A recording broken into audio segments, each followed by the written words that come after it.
আউযুবিল্লাহি মিনাশ শাইতানির রাজিম বিসমিল্লাহির রহমানির রহিম। আসসালামু আলাইকুম ওয়া রাহমাতুল্লাহি ওয়া বারাকাতুহু। সকল ধর্মপ্রাণ মুসলমান ভাইদের কাছে আন্তরিক শুভেচ্ছা অভিনন্দন।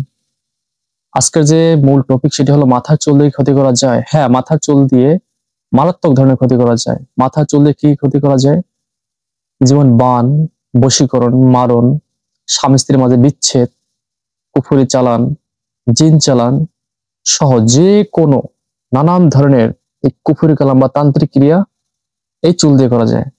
আসলে শনিবার মঙ্গলবারে মাথার চুল কাটাটা কিন্তু ঠিক না, কারণ তান্ত্রিকরা এই শনিবার মঙ্গলবারে এই ক্ষতিগুলো করে থাকে। এছাড়াও সপ্তাহের 7 দিনের মধ্যে বিভিন্ন তিথি নক্ষত্র লগ্ন বের করে এই ক্রিয়াগুলো করে থাকে। বিশেষ করে অমাবস্যা, পূর্ণিমা, চন্দ্রগ্রহণ, সূর্যগ্রহণ, এই চন্দ্রগ্রহণে সূর্যগ্রহণে বশীকরণ সহ নানান ধরনের তান্ত্রিক ক্রিয়া তান্ত্রিকরা করে থাকে। সাধারণত মাথার চুল দিয়ে যে সকল ক্ষতি করা যায় সেগুলো হলো মাথার চুল দিয়ে বান, বশীকরণ, দুজনের মাঝে বিচ্ছেদ, মানুষের পেটে কুফরি চালান, ক্ষতি, গাটুলি করে দিতে পারে, অনেক সময় রাশির চক্র বন্ধ করে দিতে পারে। দেখা গেল যাদের শরীরে ঘন ঘন জিন ভর হয় তাদের এই ভর বন্ধের জন্য চুল কেটে নিয়ে এই ক্রিয়া করে তাদের এটা নষ্ট করে দিতে পারে। বাচ্চাদের পরঘাট করতে গেলেও চুল কাটে। অনেক সময় দেখবেন বাচ্চাটা চুল কাটছে, তারপর থেকেই বাচ্চাটা জ্বরে ভুগছে, তখন বুঝবেন এই বাচ্চাটির উপর কোনো তন্ত্র ক্রিয়া করা হয়েছে, যাতে করে আরেকজনের গর্ভে সন্তান সৃষ্টি হয় এবং এই বাচ্চাটি ধীরে ধীরে মারা যায়। শুধু তাই নয়, বশীকরণের ক্ষেত্রেও অনেক ধরনের বশীকরণ আছে। যেমন আমরা দেখতে পাই বিভিন্ন পুতুল বশীকরণ। এই পুতুল বশীকরণে কিন্তু মাথার চুলের দরকার হয়। যেমন পুতুলের সাথে চুল জড়ানো, তারপরে মাদুলিতে চুল জড়ানো, কাউকে টোটকার মাধ্যমে বশ করার জন্য গাছের শিকড়ের সাথে চুল পেঁচিয়ে শ্মশানে পুঁতে রাখে, অথবা চলার পথে পুঁতে রাখে, যেখানে ঘুমায় সেখানে ক্ষতি করে, অর্থাৎ যেখানে ঘুমায় সেখানে ক্ষতি করার জন্য এই চুল নিয়ে তাবিজ তার মাটির নিচে রাখে।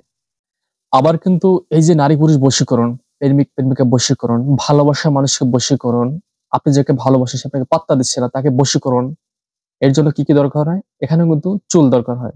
যেমন পুতুলে চুল জড়ানো, মাদুলিতে চুল জড়ানো, কাউকে টোটকার মাধ্যমে বশ করার জন্য গাছের শিকড়ের সাথে চুল পেঁচিয়ে সেটাকে শ্মশানে পুঁতে রাখা, অথবা চলার পথে পুঁতে রাখে তান্ত্রিকরা, অথবা সেই ব্যক্তি যেখানে ঘুমায় সেখানে সে চুল পেঁচিয়ে তাবিজের সাথে গেড়ে রাখে ক্ষতি করার জন্য।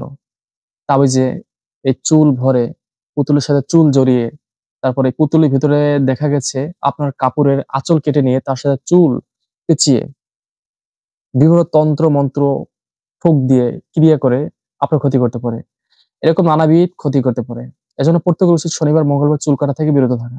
এছাড়াও বাড়িতে অশান্তি সৃষ্টির ক্ষেত্রে এই চুলের দ্বারা মারাত্মক ধরনের ক্ষতি সাধন করা যায়। যেমন একটা গাছ আছে, সেই গাছটা আপনারা অনেকেই চিনবেন, যেমন লাটাই ফল বা আমরা নাটা ফল বলি। সেই ফল চুল বেঁধে ক্রিয়া করলে বাড়িতে অশান্তি বেঁধে যাবে যদি আপনার বাড়িতে কোথাও পুঁতে রাখে। এজন্যই বাড়ির মা বোনেরা চুল আঁচড়ানোর পরে এই যে বাকি চুলগুলো থাকে অনেক সময় দেখা যায় থুতু দিয়ে বাইরে ফেলে দেয়। কারণ এই থুতু দিলে কিন্তু অনেক সময় তন্ত্রক্রিয়া কাজ করে না, যেখানে সেখানে চুল ফেলা যাবে না। আর সত্য থাকলে তো মোটেই না। এছাড়া নোংরা জায়গায় চুল ফেলে সেখানকার খুবই জিন, অর্থাৎ যে জিনের আছে, ও জিন কিন্তু চুলের সোর্স ধরে, চুলের ঘ্রাণ নিয়ে তারপরে কিন্তু আপনাদের শরীরে চলে আসতে পারে। অনেকে দেখা যায় চুল আঁচড়ানোর পর চুল জমা করে তারপর চুলগুলো বিক্রি করে দেয়। এগুলো অত্যন্ত গুনহের কাজ। মুসলমানদের তো আরো সতর্ক থাকতে হবে। অর্থাৎ এই চুল দ্বারা হয় না এমন কোনো কাজ নেই। যেমন আপনি কাউকে জিন চালান দিবেন, সেখানে হয়তো ব্যক্তির চুল লাগতে পারে। আপনি কাউকে ধরেন কবরের বান মারবেন, সেখানে চুলের প্রয়োজন হতে পারে। আপনি কাউকে বাধ্য করবেন, দেখা গেছে ৫টা তাবিজ লিখতে হবে, ৫টা তাবিজের ভিতর চুল দরকার হবে।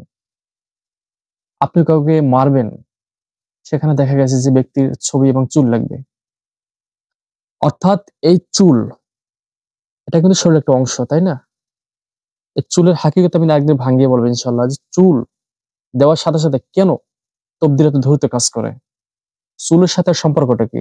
আর সবচেয়ে বড় কথা হলো আমাদের প্রিয় নবী হযরত মুহাম্মদ সাল্লাল্লাহু আলাইহি সাল্লাম, যিনি আখিরি জামানার পয়গম্বর, তার কোনো বস্ত্রের কোনো পরিধায় কোনো যে জামা বা জুব্বা যা ছিল তা কিন্তু কেটে নেয়নি। তার কিন্তু পায়ের তলায় মাটি নেয়নি। তার কিন্তু মাথার চুল নিয়েছিল। এই যে মাথার চুলে যে ১১টি গিঁট দিয়েছিল, তার চুল তাহলে অনেকে বলে যে চুল তো ছোট ছিল, তাহলে গিঁট দিল কিভাবে? তার চুল ছিল কখনো এই কানের লতি বরাবর, কখনো মুন্টন করছে। আবার যখন গাড়ি হেরাত জাবাল নূর পর্বতে ছিল, তখন তার চুল কোমর পর্যন্ত হয়ে গেছিল। এটা মা খাদিজাতুল কুবরা তার চুলে ৩ টে বেণী করে দিয়েছিল। অর্থাৎ যখন এই ইহুদি লাবিদ যখন এই চুলগুলো নিয়েছিল তখন তার চুল লম্বা ছিল। অর্থাৎ আমাদের নবীজির এই চুলগুলো নিয়ে, পবিত্র চুল মোবারক নিয়ে তারপরে এই কুফরি কালাম মন্ত্র ফুঁক দিয়ে এই চুলকে মন্ত্রপুত করে তারপরে এই কূপের ভেতরে রাখা হয়। অসুস্থ হয়ে পড়েন। অতএব চুল দিয়ে হয় না এমন কোনো কাজ নেই। চুল নিয়ে আরো চুল ছাড়া বিশ্লেষণ করব ইনশাআল্লাহ। তো সবাই ভালো থাকুন, সুস্থ থাকুন। আসসালামু আলাইকুম ওয়া রাহমাতুল্লাহি ওয়া বারাকাতুহু।